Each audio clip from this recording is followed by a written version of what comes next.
تم ان سے میرا سلام کہنا، کام ہو جائے گا۔ کیونکہ فقہ کا جوان ایک غریب آدمی ہے، نہ اس کی اتنی واقفیت تھی، اور ڈاکٹر کے پاس جا کر یہ باپو جو ہے اس کی واقفیت تھی، اس لیے کہتا ہے فقہ تم سفارش کر دو کہ ڈاکٹر جو ہے میرے بابا کو دیکھ لے، کام جلدی ہو جائے گا اور ہسپتال میں جو ہے اسے کمرہ وغیرہ بھی مل جائے گا۔ اس لیے فقہ نے یہ سفارش کروائی تھی۔ فقہ خوش ہو کر چلا گیا۔ میں جب تانگے میں سوار ہوا جا رہا تھا تو ڈاکٹر جوار میرے قریب سے گزرے۔ میں نے آواز دی مگر اسکوٹر کے شور میں نہ سن سکی۔ ڈاکٹر جوار اس کے پاس سے تو گزرے باپو جی کے اور بتانا چاہتے تھے فقہ کے والد کے بارے میں، لیکن وہ نہ سن سکے اور جلدی میں گزر گئے۔ تو میں نے سوچا کہ کل کہہ دوں گا۔ دوسرے دن صبح سویرے فقہ آیا۔ اس نے بتایا کہ رات جوار صاحب ڈیوٹی پر نہیں تھے، بابا رات بھر دسمبر کی سردی میں برآمدے میں پڑا رہا، اس کی آنکھ کی بینائی بھی ضائع ہو گئی ہے۔ میں نے کہا کہ جب بینائی ختم ہو گئی ہے تو اسے کیوں گھسیٹتے پھرتے ہو؟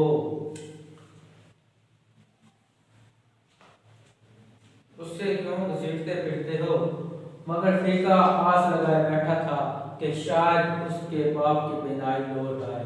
آپ کو میں نے بتایا تھا سبق کے تعارف میں بھی کہ یہ رشتوں کا احساس ہوتا ہے کہ دیکھیں بے شک امید نہیں تھی، امید کم تھی، لیکن پھر بھی وہ اس امید پہ تھا کہ شاید یہ بینائی لوٹ آئے، لیکن اپنے بابا کو جو ہے اس طرح آنکھوں سے بالکل جو ہے بے نور نہیں دیکھ سکتا تھا۔ غریب ہونے کے باوجود فقہ مسلسل توقع میں تھا۔ میں نے فقہ کو اپنا کارڈ دیا اور کہا ڈاکٹر صاحب کو دے دینا، فوراً کام ہو جائے گا۔ فقہ شکریہ ادا کرتے ہوئے چلا گیا۔ اب ایک بار پھر بابو نے یہ کوشش کی کہ چلو میں کارڈ پہ لکھ دیتا ہوں اور ڈاکٹر صاحب کو مل جائے گا تو اس کا کام جلدی کر دیں گے۔ شام کو فقہ نے آ کر بتایا کہ ڈاکٹر صاحب کمرے میں موجود تو تھے مگر کسی نے اسے اندر نہیں جانے دیا۔ فقہ کی ظاہری حالت دیکھ کر شاید وہ جو چوکیدار تھا اس نے اسے اندر داخل نہیں ہونے دیا، اور اس کی غربت کو دیکھ کر، اس کے پھٹے ہوئے کپڑوں کو دیکھ کر میں نے اگلے روز ہسپتال جا کر ڈاکٹر جوار سے ملنے کا وعدہ کیا، مگر صبح مجھے شیخ پورا جانا پڑ گیا۔ فقہ جس بابو جی سے سفارش کروا رہا تھا وہ بھی چاہتا تھا اس کا کام ہو جائے، وہ بھی ڈاکٹر صاحب سے ملنا چاہتا تھا، لیکن آپ کو بتا دیا تھا کہ شہری زندگی، مصروفیات، مشینی تو وہ اپنے کام میں الجھا ہوا تھا، وہ مل نہ پایا۔ تو چوتھے دن جب اس سے ملاقات ہوئی تو میں نے جھوٹ بولا کہ میں نے ڈاکٹر جوار کو فون کر دیا تھا، حالانکہ بابو جی اپنی مصروفیات کی وجہ سے اسے مل نہ پائے، تو اس نے شرمندگی سے بچنے کی وجہ سے انہوں نے جھوٹ بولا کہ میں نے فون کر دیا۔ فقہ بہت ممنون ہوا۔ اگلی صبح فقہ نے آ کر بتایا کہ اس کے بابا کو کوٹ لکھپت کے گاؤں بھیج دیا گیا ہے، وہاں آنے جانے میں اچھا خاصا خرچ ہو جاتا ہے، آپ اس کی واپسی کے لیے سفارش کر دیجئے۔ میں نے آپ اس کی واپسی کے لیے سفارش کر دیجئے۔ میں نے فون کیا مگر جوار صاحب نہ ملے، ایک بار پھر انہوں نے کوشش کی مگر رابطہ نہ ہو سکا۔ 5-6 روز بعد فقہ ملا تو اس نے میرا شکریہ ادا کیا کہ بابا واپس بھی آ گیا ہے اور اس کا آپریشن بھی ہو گیا ہے، جمعہ کو پٹی کھلنے والی ہے۔ ہسپتال جا کر جمعہ کو پٹی کھلنے والی ہے۔ جمعے کی شام کو فقہ آیا اور زار گزار ہونے لگا کہ اب دوسری آنکھ بھی خراب ہو گئی ہے۔ میں نے فوراً ڈاکٹر عبد جوار کو فون کیا مگر وہ نہ ملے۔ میں نے وعدہ کیا کہ میں خود کافی دنوں کے بعد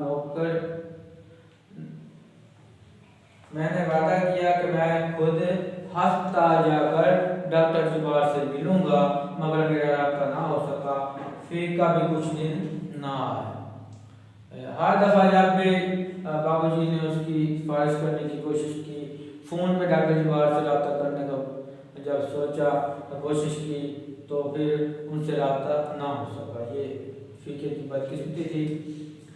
کافی دنوں کے بعد نوکر نے آ کر بتایا کہ فقہ ملنے کے لیے آیا ہے۔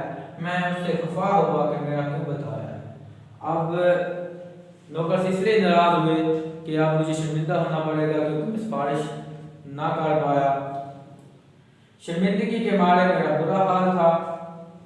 باہر آ کر فقہ سے معاذرت کرنا چاہی تو میرے کچھ کہنے سے پہلے ہی میرا شکریہ ادا کرنے لگا کہ اس کے بابا کی دونوں آنکھیں ٹھیک ہو گئی ہیں۔ یہ سب کچھ تو خدا اور آپ کی مہربانی سے ہوا ہے۔ یہ سب کچھ تو خدا اور آپ کی مہربانی سے ہوا ہے۔ میں صرف اتنا ہی کہہ سکا کہ کوئی بات نہیں فقہ، کوئی بات نہیں۔